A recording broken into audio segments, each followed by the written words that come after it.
The Apple Watch Series 10 is here. It has the biggest display ever. It's also the thinnest Apple Watch ever, making it even more comfortable on your wrist, whether you're running, swimming, or sleeping. And it's the fastest charging Apple Watch, getting you 8 hours of charge in just 15 minutes. The Apple Watch Series 10. Available for the first time in glossy jet black aluminum. Compared to previous generations, iPhone XS or later required. Charge time and actual results will vary. This episode is brought to you by Allstate. Some people just know they could save hundreds on car insurance by checking Allstate first. Like you know to check the date of the big game first before you accidentally buy tickets on your 20th wedding anniversary and have to spend the next 20 years of your marriage making up for it. Yeah, checking first is smart. So check Allstate first for a quote that could save you hundreds. You're in good hands with Allstate. Savings vary. Terms apply. Allstate Fire and Casualty Insurance Company and Affiliates. Northbrook, Illinois. Build a routine with Ollie that supports your wellness needs, like getting your daily vitamins and minerals with Ollie's multi-gummies, or keeping your mood upbeat with all the vitamin D in Hello Happy. Give your gut health some support with probiotics, and wake up feeling refreshed after taking Ollie Sleep. Do wellness on your terms. Find Ollie at a Walmart or Target near you, or at ollie.com. These statements have not been evaluated by the Food and Drug Administration. This product is not intended to diagnose, treat, cure, or prevent any disease.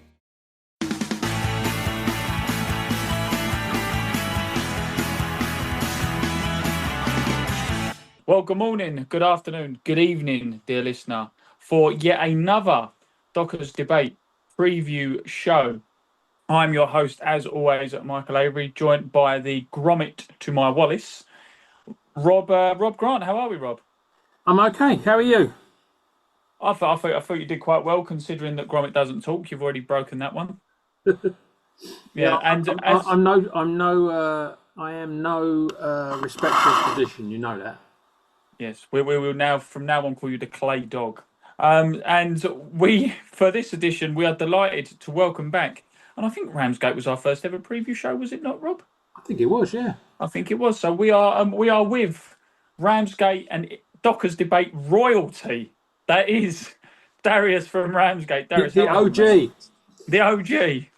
All good. So if you're Wallace and you're Gromit, does that make me the evil penguin in that case? Feathers McGrath. He's not a penguin. He's a chicken. We don't have discrimination on this show. Yeah, but how are you, mate? Yeah, all good. Can't complain. Yeah. How is it out all on the coast? Are you waiting for this storm to come and probably batter Ramsgate? I'm hoping. I don't mind if it's windy. I mind if it rains. Yeah, that's always the one. I don't mind. Yeah. How's the forecast for up in your neck of the woods? Wet. Yeah, wet. I heard the term weather bomb. So yes, that's my fear. So hopefully we don't get too much rain. I think I was saying to Rob, I think we'll be all right, because I think we're really meant to get the deluge or deluge, whatever the word is, of rain tomorrow. And then from Saturday it's meant to be sort of light rain and windy and stuff. But as we know, like recent games that we've had, the pitches have been okay, or from our point of view okay, but it has just been the wind. You ain't able to do anything in it. But yeah, how's your pitch in terms of water retention, I guess? Oh, it's like Wembley. Now, is that Wembley of current, or is that Wembley when the NFL teams play on it? No, Wembley FC, the non-league club around the corner. All right, gotcha. Yeah, it's them. But no, do you know what we've got you on? Talking about Ramsgate. Not a lot has changed since we last had you on, mate. Absolutely flying. And Joe Taylor, from the last time I spotted, has scored about 1 million goals. He's now on 37 for the season. That's ridiculous. That's absolutely ridiculous. And we've just, I don't know if you've seen the news this week, we have just we signed a player this week, Jefferson Ibangby from Sevenoaks. What, because you weren't doing so well? Well, no, we just want, I think, I don't know, it's always good to get competition up at the top end of the pitch, and we've signed Jefferson from Sevenoaks, and he's scored 17 goals in all competitions this season, so it's a good player to be adding at this stage.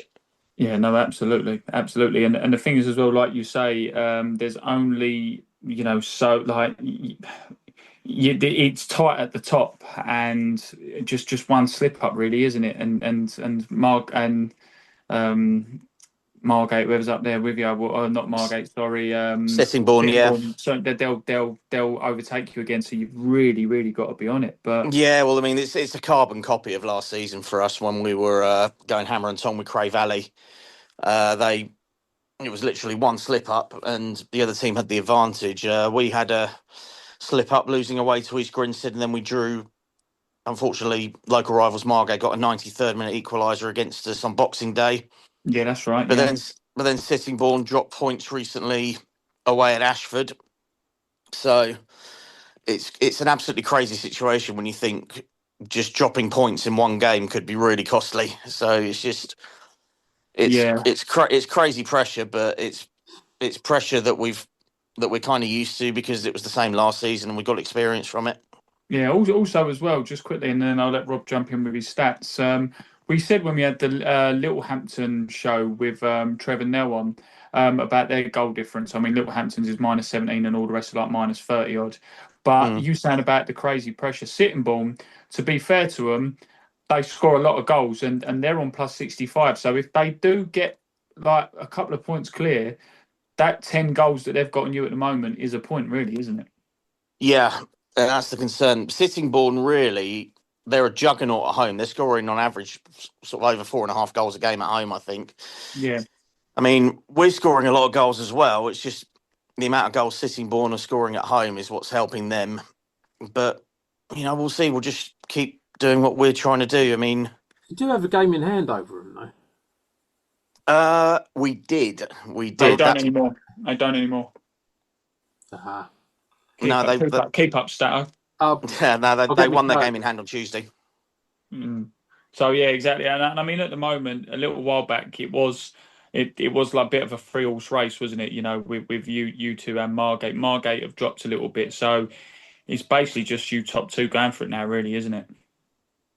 Kind of. I mean, I could still see Margate. I'm not so sure. Burgess Hill are a good side. I could see them potentially crashing the party if both of us start to drop points, but I'm not sure. I'm not sure that's going to happen too much. Well, I was going to say you've only lost the one game all season, haven't you? Lost one, drawn two. Yeah, where again, this is an Erith show, but we're previewing the opposition. Where are you going to drop points this year, do you think? Well, obviously, being a possession-based team who has a 3G pitch at home, where we could come unstuck is grass pitches in Thamesmead. Your more ungamely, shall we say, pitches. That said, I don't know much about your pitch up there, but yeah, pitches that sort of cut up a bit and make it difficult to get our possession game going against high energy opposition.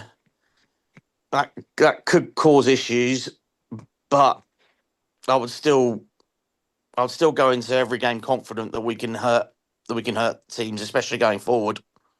Yeah, absolutely. And the thing is like you obviously we met up as well at the Ramsgate game, didn't we? What did you think of Erith when you saw us there? I mean a big difference for me personally, and Rob, I don't know if you agree with this, but that we obviously had Hayden Bullis, who was in the midfield when we played against Ramsgate. He's now gone on to Dartford, so he's gone back to Leyton Orient and loaned back. What did you think of this Erith overall? I know obviously the red card didn't help us too much. No, red card didn't help, but I thought you guys were well organised, well drilled, both defensively and attacking wise in terms of your set pieces. I think set pieces we'd have to be on our game. You got a lad up front. Is that another Taylor? Am I mistaken? Harry Taylor, yeah. No, you got a lad up front. Yeah, I thought it was another Taylor. No, and he was quite lively from what I remember as well, and scores a few goals. So there's definitely areas where we'll have to be very alert and astute and on our game. But the thing that impressed me the most about you guys was your organisation. I found that when we played against you guys as well, in the nicest way, I'm not sure if this is something that was just a one-off with Ramsgate when Erith played, or just in general. You seem to get a little bit caught out with set pieces. We can. I mean, teams have scored goals from set pieces against us this season, but at the same time, I think set pieces are a strong point for a lot of teams in this league. And I think that, I mean, for example, I think we're very strong at attacking set pieces as well. So I just think it's a bit of a trend within this league in particular that you have to be good from set pieces. And a lot of teams are. I mean, I'm talking about Sittingbourne again. Their centre half scored 4 goals against Lancing last week.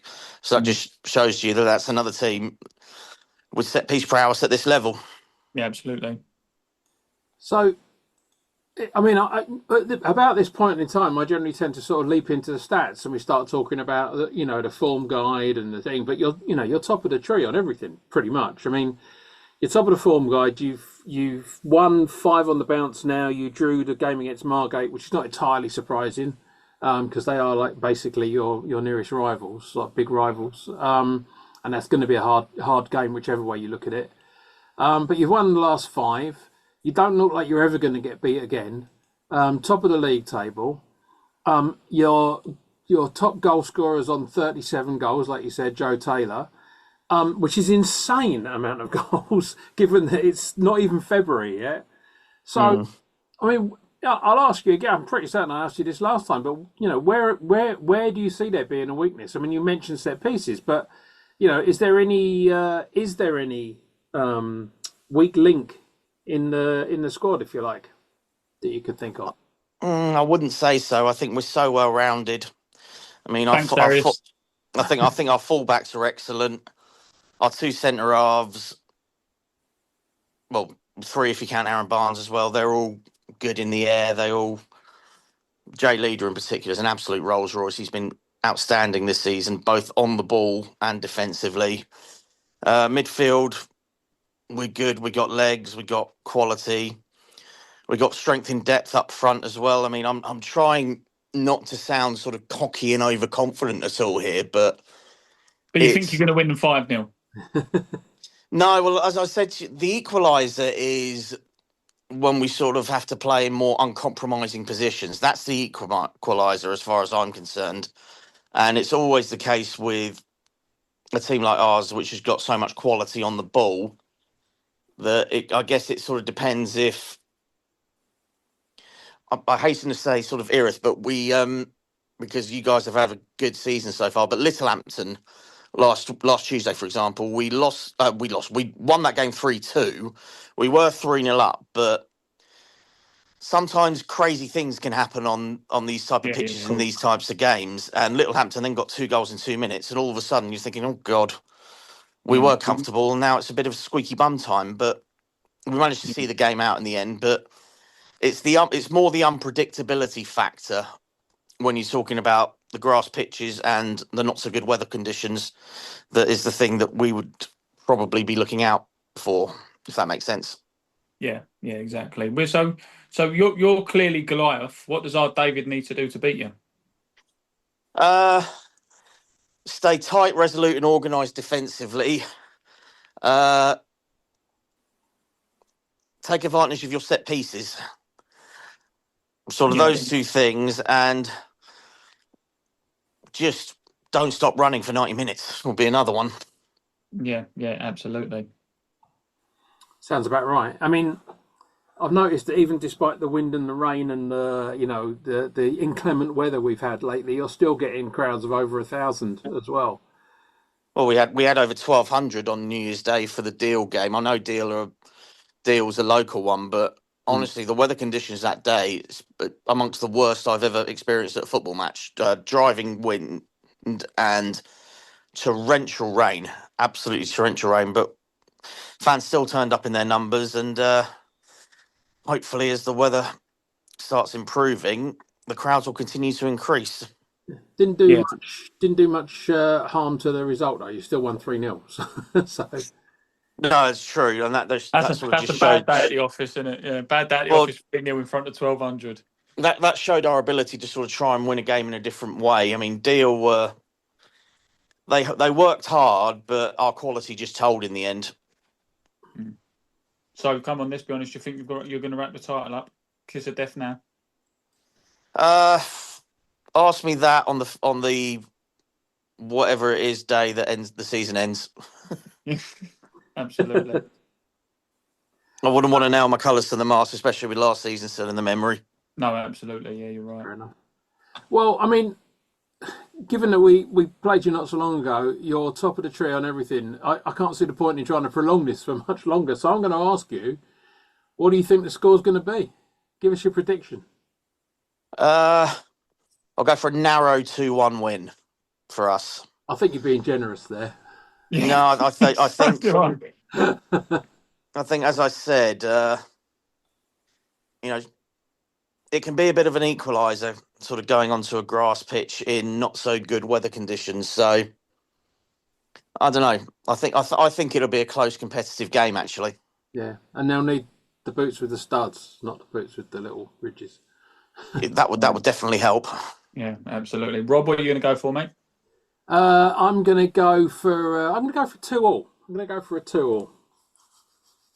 Might not be a bad shout. I think, like Darius said, the pitch will be a big leveller, and I think we've got a good chance of bringing them down to our level.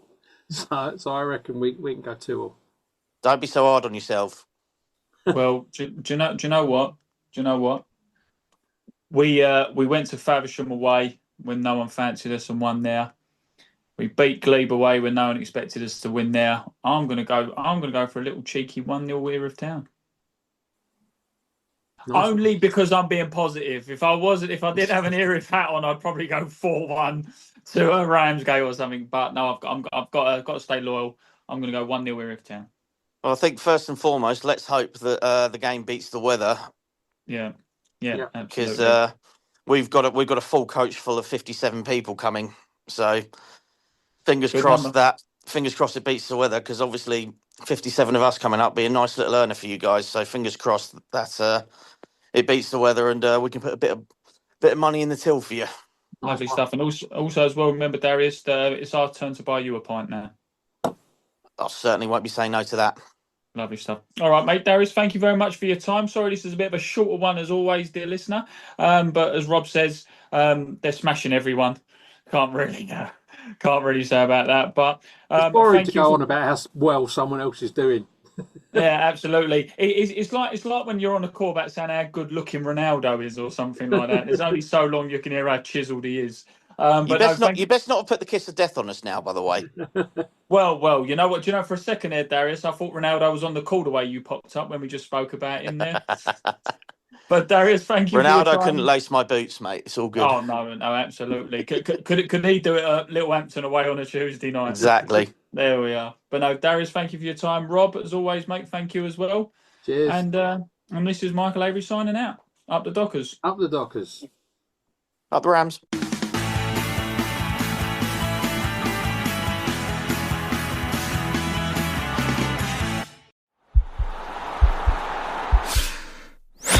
This podcast is part of the Sports Social Podcast Network.